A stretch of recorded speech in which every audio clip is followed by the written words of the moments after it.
بسم اللہ الرحمن الرحیم۔ ناظرین محترم، میں ہوں محمد انیس الرحمن اور گائیڈنس ٹی وی پاکستان سے آپ سے مخاطب ہوں۔ کچھ عرصہ پہلے تک امریکی صدر ٹرمپ، جو کسی طور بھی عام انتخابات کے نتائج تسلیم کرنے کے لیے تیار نہیں تھے، اچانک کیسے اپنی شکست تسلیم کر بیٹھے۔ ڈیموکریٹک جو بائیڈن، جو 20 جنوری 2021 میں وائٹ ہاؤس میں برجمان ہوں گے، امریکی اسٹیبلشمنٹ ان سے کیا کام لینے جا رہی ہے؟ یہ اہم سوالات ہیں جس کے جواب میں دنیا کے لیے آنے والے 4 برسوں کی کہانی پوشیدہ ہے۔ ناظرین محترم، الیکشن کے نتائج کے حوالے سے دنیا میں اس قسم کی خبریں بھی گردش کرتی رہی ہیں کہ صدر ٹرمپ اور امریکی صہیونی اسٹیبلشمنٹ کے درمیان اختلافات ہیں۔ امریکی ڈیپ اسٹیٹ کسی طور بھی نئے صدارتی مدت کے لیے ٹرمپ کو قبول کرنے کے لیے تیار نہیں ہے۔ جہاں تک اول ذکر بات ہے تو یہ انتہائی مسخرہ خیز ہے، کیونکہ امریکہ میں کوئی بھی وائٹ ہاؤس میں صہیونی اسٹیبلشمنٹ کی مرضی کے بغیر بطور صدر امریکہ داخل ہی نہیں ہو سکتا۔ اس لیے ٹرمپ کا امریکی صدر بن جانا امریکی صہیونی اسٹیبلشمنٹ کی مرضی سے ہی تھا، لیکن یہ انتخاب صرف ایک صدارتی مدت کے لیے تھا۔ ان گزرے 4 برسوں میں اس صہیونی دجالی اسٹیبلشمنٹ نے ٹرمپ سے جو کام لینا تھا وہ لے لیا۔ مثلاً ٹرمپ کی متلون مزاجی کو استعمال کرتے ہوئے خلیجی عرب ریاستوں خصوصاً سعودی عرب کو خوب چونا لگا کر اس کے وسائل نچوڑے گئے۔ اسی اچھل کود کے دوران امریکی سفارت خانہ تل ابیب سے مقبوضہ بیت المقدس منتقل کروا دیا گیا۔ ٹرمپ کے یہودی داماد جیرڈ کوشنر کو استعمال کر کے عرب خلیجی ریاستوں میں اسرائیل کو تسلیم کرنے کا بیج بویا گیا، وغیرہ وغیرہ۔ یہ ٹاسک 4 برسوں پر محیط تھا، جو مکمل کر لیا گیا۔ اب نیا آنے والا صدر بھی ٹرمپ کے اس اقدام کو واپس نہیں کر سکے گا۔ ناظرین محترم، اس کے بعد امریکہ کے دنیا بھر میں پھیلے ہوئے اتحادیوں کی نئی صف بندی ہے، جو بڑی حد تک افغانستان اور عراق کی جنگ میں منتشر ہو چکے تھے، اور یورپی اتحادی امریکہ کا ایک ایک کر کے ساتھ چھوڑتے گئے تھے۔ یوں نیٹو بظاہر ایک یتیم ادارے کی شکل اختیار کر گیا تھا۔ اس لیے نئی صف بندی کا آغاز ڈیموکریٹک جو بائیڈن جیسے عمر رسیدہ اور دنیا کے حساس خطوں پہ پوری نظر رکھنے والے زیرک سیاستدان سے لینا مقصود ہے۔ اس لیے ٹرمپ کو واضح انداز میں یہ پیغام پہنچا دیا گیا تھا کہ وہ شرافت سے انتخابی نتائج تسلیم کر لے، بصورت دیگر جان ایف کینیڈی، صدر نکسن اور جیمی کارٹر کے انجام کو یاد کر لے۔ اس حوالے سے ملنے والے پیغام کے بعد ٹرمپ سمندری جھاگ کی طرح بیٹھنا شروع ہو گیا۔ ناظرین محترم، جو بائیڈن کا صدارتی دور بھی ممکنہ طور پر 4 برس کا ہی ہوگا، اور اگلے صدارتی الیکشن میں وہ نہیں بلکہ ایک مرتبہ پھر ریپبلکن صدر لایا جائے گا، کیونکہ جو بائیڈن کے دور میں روس کے خلاف جو زمین تیار کی جائے گی، اسے عملی شکل دینے کے لیے ریپبلکن صدر آگے آئے گا۔ لیکن 4 برسوں کا عرصہ خاصا طویل ہے، خاص طور پر موجودہ دنیا میں تیزی کے ساتھ بدلتے ہوئے سیاسی عسکری حالات میں کچھ بھی ہو سکتا ہے۔ مگر یہاں ہم صرف امریکہ اور یورپ پر حکمران صہیونی دجالی اسٹیبلشمنٹ کے منصوبے بیان کر رہے ہیں، جبکہ اصل منصوبہ ساز تو اللہ رب العزت کی ذات ہے۔ تو ناظرین محترم، جیسا کہ ہم نے پہلے بھی کہا تھا کہ جو بائیڈن صلح کے سفید جھنڈے کے ساتھ وائٹ ہاؤس میں داخل ہوں گے، وہ ماضی میں ایران کے ساتھ ہونے والے جوہری معاہدے کو دوبارہ بحال کرنے کا پہلے ہی اشارہ دے چکے ہیں۔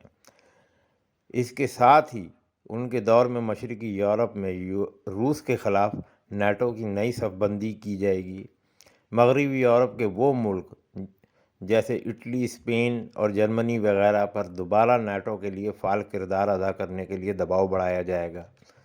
ترکی کا بحیرہ روم میں راستہ روکنے کے لیے یونان اور قبرص کو مزید فعال کیا جائے گا۔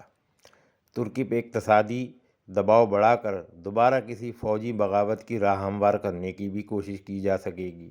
عسکری انخلاء اور مشروط مذاکرات کے ذریعے افغانستان میں مکمل طور پہ امن اور سکون نہیں آنے دیا جائے گا۔ ناظرین محترم، یہ تمام صف بندی ایک بڑے ہدف کے لیے ہے۔ جی ہاں، یہ ہدف روس ہے، کیونکہ روس کا معاشی اور عسکری طاقت کے طور پہ برقرار رہنا اسرائیل کی عالمی دجالی حکمرانی کے راستے کی سب سے بڑی دیوار ہے۔ اسرائیل کے گرد واقع عرب ملک پہلے ہی اسرائیل کی جیب میں جا چکے ہیں، اس لیے ان عرب ملک حکمرانوں سے کوئی توقع رکھنا عبث ہے۔ اس لیے سوویت یونین کو افغانستان کی جنگ کے ذریعے تحلیل کرنا بڑے منصوبے کا صرف ایک مرحلہ تھا، جس میں اس کا جغرافیہ، معاشیات اور عسکری قوت کو محدود کرنا مقصود تھا، جو 90 کی دہائی میں کامیابی سے پورا کر لیا گیا۔ اس کے بعد کا مرحلہ 9/11 کے دجالی ڈرامے کے بعد ہی شروع کر دیا جاتا، لیکن افغانستان اور اس کے بعد عراق کے مجاہدین نے اس منصوبے کو بہت پیچھے دھکیل دیا۔ یہی وجہ ہے کہ اس دوران روس اور چین کو خاصا وقت مل گیا، جس نے انہیں امریکہ اور اسرائیل کے دجالی منصوبوں کے سامنے معاشی اور عسکری افریط میں تبدیل کر دیا۔ اسی قوت سے فائدہ اٹھا کر چین اپنی تاریخ میں پہلی مرتبہ اپنی سرحدوں سے باہر نکل کر افریقہ تک میں اپنے پیر مضبوط کر چکا ہے۔ پاکستان میں سی پیک منصوبے کی مخالفت صرف پاکستان کی معاشی ترقی روکنے کے لیے نہیں ہے، بلکہ اس کا سب سے بڑا ہدف چین کی معاشی زمینی پیش قدمی کو روکنا ہے۔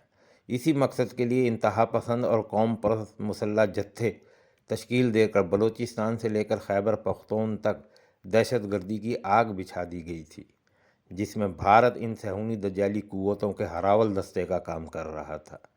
اس کی ناکامی کے بعد اب یہ کام پاکستان کی ان سیاسی جماعتوں سے لینے کی کوشش کی جا رہی ہے جو پاکستان کے دفاعی اداروں کو کھلی تنقید کا نشانہ بنا رہے ہیں۔ ماضی میں یہ سیاسی جماعتیں دفاعی اداروں کے خلاف زبان ہلانے کا سوچ بھی نہیں سکتی تھیں، لیکن ایسا کیا ہوا کہ اب یہ ملک دشمن عناصر جمہوریت کے نام پہ دفاعی اداروں کے خلاف لمبی لمبی زبانیں نکال کر کھل کر تنقید کر رہے ہیں۔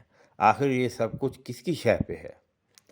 تو ناظرین محترم، یقینی بات ہے کہ عالمی صہیونی اسٹیبلشمنٹ کی تھپکی پر یہ سب کچھ ہو رہا ہے، جو خطے میں اپنے بڑے دجالی منصوبوں کو پایہ تکمیل تک پہنچانے کے لیے ملک اور قوم کی دولت لوٹنے والے ان سیاسی عناصر اور ان کے ہم نوا نام نہاد صحافیوں اور میڈیا اینکروں کو استعمال کر رہے ہیں۔ اس سلسلے میں پاکستانی قوم اور اس کے دفاع کے ضامن اداروں کو مکمل طور پہ خبردار رہنے کی ضرورت ہے۔ دوسری جانب اس حوالے سے بھی خبردار رہنے کی ضرورت ہے کہ جو بائیڈن کے وائٹ ہاؤس میں داخلے سے پہلے امریکہ کی صہیونی اسٹیبلشمنٹ مشرق وسطیٰ میں بڑی جنگ کے شعلے بھڑکا کر اس کا دائرہ پاکستان تک وسیع کر سکتی ہے۔ اطلاعات کے مطابق امریکہ کے بڑے بمبار طیارے اسرائیل میں ری فیولنگ کے بعد ایران کے قریب واقع عرب ملکوں کے اڈوں پر پہنچ رہے ہیں۔ دوسری جانب امریکی بحری جنگی جہاز اور طیارہ بردار جہاز بھی بحیرہ عرب اور بحیرہ ہند میں پہنچ چکے ہیں۔ اسرائیل میں فوج کو کسی بھی بڑی جنگی صورتحال کا سامنا کرنے کے لیے الرٹ کر دیا گیا ہے۔ ایران کی جانب سے یہ اعلان کیا جانا کہ اگر ایران پر امریکی حملہ ہوا تو اس کا جواب عرب امارات میں دبئی کو نشانہ بنا کر دیا جائے گا۔ پورے خطے میں اس پر ریڈ الرٹ ہے۔ تاریخ میں پہلی مرتبہ بھارتی فوج کے سربراہ نے سعودی عرب اور عرب امارات کا دورہ کیا ہے۔ یہ پاکستان کے لیے ایک دھمکی آمیز قدم ہے کہ ماضی میں پاکستان کے دوست ملک اب بھارت کے حلیف بنتے جا رہے ہیں۔ جہاں تک خطے کی اس نئی صورتحال کا تعلق ہے تو ایسا معلوم ہوتا ہے کہ ایران کا بہانہ بنا کر پاکستان کو نشانہ بنانے کی کوشش کی جا سکتی ہے، کیونکہ جب تک پاکستان کے پاس جوہری ہتھیار ہیں، مشرق وسطیٰ میں اسرائیل اور جنوبی ایشیا میں بھارت ایک خاص حد سے آگے نہیں بڑھ سکتے۔ اسی کانٹے کو نکالنے کے لیے عالمی صہیونی دجالیت امریکہ کے کاندھے پر رکھ کر یہ آخری بندوق چلانا چاہتی ہے۔ اس کے نزدیک اس دجالی منصوبے کی کامیابی کے بعد اسرائیل کی عالمی دجالی ریاست کے قیام کا راستہ مکمل طور پر صاف ہو جائے گا۔ اس موضوع کو یہاں لپیٹتے ہوئے اب میں آپ سے اجازت چاہتا ہوں۔ انشاءاللہ العزیز اپنی نئی ویڈیو کے ساتھ جلد میں آپ کی خدمت میں حاضر ہوں گا۔ اس سلسلے میں صرف اتنا کہنا چاہتا ہوں کہ ہم اپنی اگلی ویڈیو میں بتائیں گے کہ عراق میں تباہی کا اصل صہیونی مقصد کیا تھا۔ کردستان کو آزاد ریاست میں تبدیل کر کے وہاں اسرائیل نواز حکومت کے قیام اور روس کے خلاف میزائل شیلڈ پروگرام کی تنصیب کے کیا مقاصد تھے؟ سعودی ولی عہد محمد بن سلمان کیا ایتھوپین نژاد یہودی ماں کا بیٹا ہے؟ سعودی عرب میں کب اور کیسے خانہ جنگی شروع کروائی جا سکتی ہے؟ اللہ تعالیٰ مسلمانوں کو ظواہر اور حقائق میں تمیز کرنے کی توفیق عطا فرمائے۔ والسلام علیکم ورحمۃ اللہ وبرکاتہ۔